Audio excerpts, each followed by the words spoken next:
Jordan Breeding, I don't know how many airline miles you have, but I really appreciate that you spend all of them flying out here to Austin, Texas to keep on joining me to discuss the amazing articles that you have written. You are the most prolific writer, the longest-term employee of themodernrogue.com. What do you have this time? Well, since I made the trip, I think we should talk about legendary examples of people sticking it to the man. Okay, as long as that man is not me. And I've come with many a list of grievances.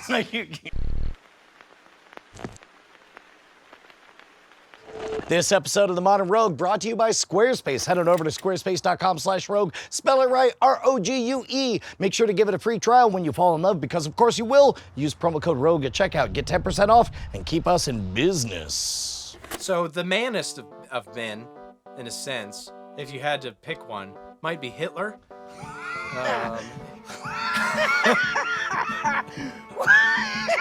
Not in a cool man way. In a the man way. Let me clarify. I like to live my life in a way such that I imagine whatever I said in the last 30 seconds is on my gravestone. I encourage you to do the same. Tell me more. Okay, well, I think in context it's fine, but also, basically there was this guy, it's probably a soldier. I probably should have more notes. I'm used to a teleprompter, so, there's not a lot in my head, but that's fine.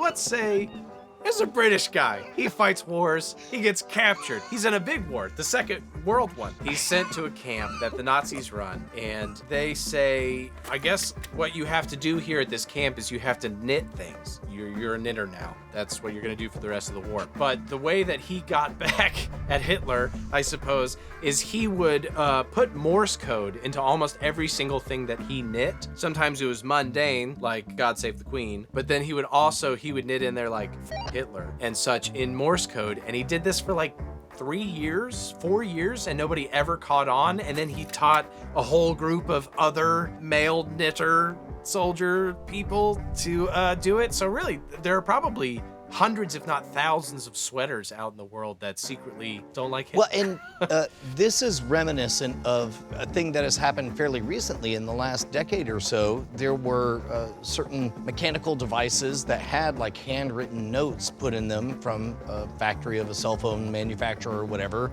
that are basically said, "We are living in terrible conditions. Please help. Here is information. Help." Oh, really?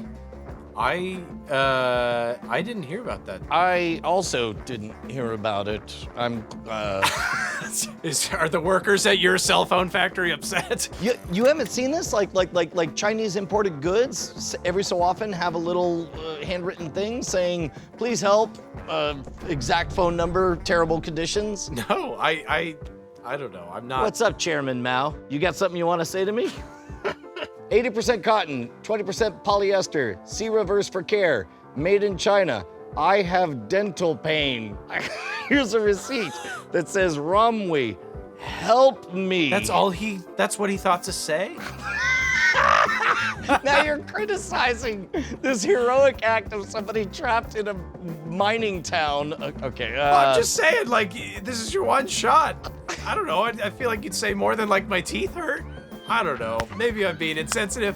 I guess I just feel like they've eaten my liver. I don't know. Just play it up. Is there anything we want to say to absolve ourselves of the last 30 seconds of our lives? I feel very strongly that, you got one shot, mom's spaghetti and all that. I feel like you should really go for the jugular. I mean, I feel bad for the guy. So you're critiquing the writing, not the action. Look, we all have the things that we're good at. I don't know how to run a cell phone factory, but I know how to write a pretty pithy statement here or there. Got it. See, you're speaking to what you know. Yeah. And Kyle's like, "I came across time for you, Sarah." And she's like, "Well, buckle up, Kyle. You're about to come across this dirty old bed over here." And they start terminating each other's private parts. A fun thing speaking of people that are in terrible working conditions, telemarketers are annoying. And there was this one guy, he basically created a voicemail system that would interact automatically with telemarketers that called his house, but with a bunch of pre-scripted dialogues that would extend the conversation extremely unnecessarily long so that the telemarketer would obviously lose on the opportunity to talk to a bunch of other people who didn't care. And there's a YouTube channel that you can look up and you can see all the kind of stuff. So we can link to that if people want to watch more. But there's this one where it's like the guy picks up and he goes, "Oh my God, there's a bee. There's a bee on my arm. I'm gonna deal with this bee. I'm not gonna say anything. You just talk. I'm gonna deal with the bee. Go ahead." But like if I'm not talking, it's not that I'm not listening. I'm fighting a bee. You just gotta like let it go forever. Hang on. There's a bee on my arm. There's a bee on your arm? Okay. You know what? You keep talking. I'm not going to talk, though, but go ahead and keep talking. Say that part again. I'm just going to stay quiet because of this bee. Okay, so good guy or bad guy? Because the good guy case would be that he's sticking it to the types of companies that are plaguing everybody with these robocalls. The bad guy case would be, at the end of the day, that's a human being trying to earn a living, and they make money based on closure rates. Nah, it's cool, man. Actually, I got stung by a bee on my tongue before, man. Unless they maybe make money on like amount of time they're able to keep somebody on the phone, in which case he's doing a solid for them as well. Or maybe they just reminisce later, 3 years later, and they're telling somebody, they're like, I talked to this guy about a bee that was attacking him for like 20 minutes, and I didn't make much money that day, but how much fun are we having now talking about it? How far off do you think we are? The company has their robots and they call our phone number, but we never answer our phone number, but instead our robot answers on behalf of us, and the two of them have a conversation about whether or not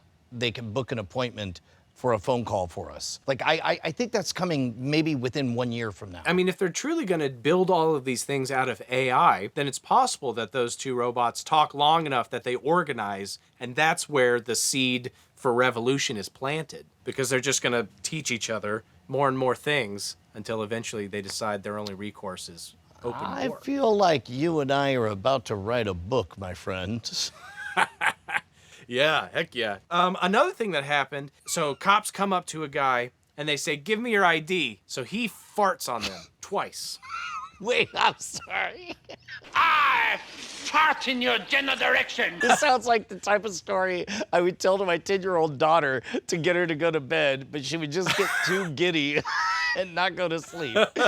I don't know if he handed over the ID and farted twice, or if he said no and offered 2 farts instead. But regardless, the cop took it as an assault. They levied a $1,000 fine, or whatever the equivalent. This was Germany. They levied a $1,000 fine at this individual, saying, "That's not, you can't fart on me.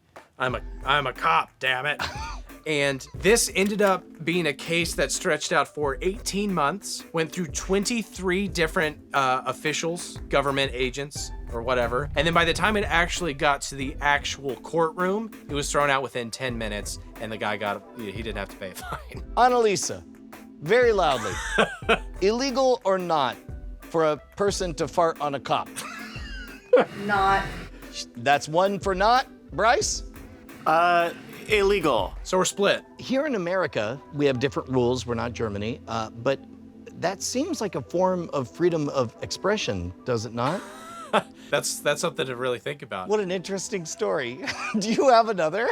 Well, wait. We're not quite done. Only because it's important for you to know that this police unit that was really worried about this farting guy had not very long before that all been investigated, I suppose, for hosting orgies, for going to homeless camps and peeing all over them, for getting drunk at a bar and stripping on tables. And so they didn't have the best public reputation, but this really helped. I think people really respected them after taking such a hard stance on guys farting on them in public. I don't know what to do with this. Well, let me just pivot to another cop one. This guy got arrested for possession of marijuana, something relatively small. He got in trouble for marijuana possession, and he decided he wasn't excited about that, so he grabbed a tractor and he did $300,000 worth of damage by just plowing over every single cop car in the entire precinct. So they actually were not able to pursue him, even though he was driving a tractor and presumably going like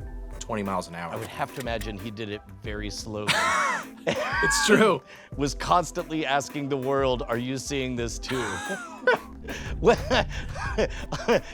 Jordan, if we want many, many, many more of your tales, where should we go? We should go to, all of us together, I'll come with you, to Dr. Jordan Breeding's YouTube channel, I suppose is how you would phrase that in a succinct and elegant way. Watch me talk about movies. I'll see you there.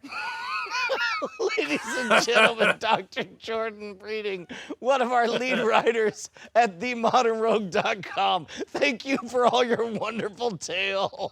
Bryce, can I confess something? Yes, my child. I've always, thank you, Father. I think I'm falling back in love with squares. I was doing emails and I was like, oh man, I don't want a wide format, I want a square. And then it made me think, of course, of our friends over at Squarespace. Ah, I love Squarespace. Contrary to popular opinion, not every website needs to be a square, although you're welcome to do that. A lot of people think that squares don't scale. I'm here to tell you, squares do scale. You can have an idea, you can make it on, I don't know why I slipped into that accent. It can become popular all over the world overnight, and because of their distributed hosting, the whole goddamn world quit being a circle, become a goddamn square. Oh, what's next? You say. I say, you know what, you need an email list. Guess what? Squarespace got you down. Oh, they got a commerce site. What? How do you draw a C? Most of you don't like this. No, a C is like this, like a goddamn square. I no longer even know what I'm doing an impression of. When you go to squarespace.com/rogue and you give it a free trial, you discover their amazing award-winning designs, video blocks, members-only sections, email lists, the whole 9 yards. You're gonna fall in love. You've got an idea. The world needs to hear it. So why not give it a try? Squarespace.com/rogue. Use promo code ROGUE at checkout. Keep us in business. Get 10% off. The power of squares compels you. The power of squares compels you. Oh, I just realized I'm doing. Hi, I'm Jason Murphy. You might know me from The Modern Rogue. I have a new channel, The Strangerous, where we explore stories of the strange and dangerous. And we're having a live launch party on YouTube on October 28th, 29th, and 31st. We've been busy. We've got the first Strangerous Salon, the return of Roll Fast, Dice Hard, and the premiere of 3 new Strangerous shows. There will be giveaways, special guests, and big announcements, so click the link below for more details. Modern Rogue is supported in part by viewers like you at patreon.com/modernrogue. In the description, you can find all of our credits and additional ways to support the show. Well, I will say, I actually think this has been a really nice little preview for my personal stuff. It is just as smooth, just as nuanced, informative,